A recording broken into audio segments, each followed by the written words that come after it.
kebeli ku kemarin buah kelapa jeli kemarin. Ana muai habis teh itu bisa guna tau. Tau keliak coba.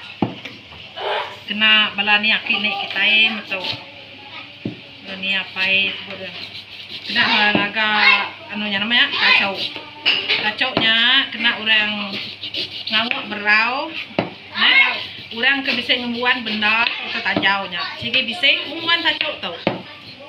Ya ketuai kena orang pasti itu kemarin nak muda nau boleh diguna 7 tacok tunya men saya kata berapa bapak tacok penduit naik bapak tacok kan penduit asai naik namu ada 2 tacok kurang atau 2 tacok 2 tacok banyak berau kita kawak kita berperiwa nah situ ragai mayu guna terus sebenarnya besti agai orang ke ngaga sana semua orang nanti kita nganatin sadina agai bisa pengirawat ngaga orang ke bangsa bukai agama bukai deh tahu selalu kena orang tacok kelapa udah tuanya kelayah deh lah kebesai deh empu kerubuang tahu kena orang ngagak uti sana semut ditebuk dan lubang lagi kita berdaya bestiau untuk udah mulai kulit atau kupas yang kulit burak ya kena agak tacok ya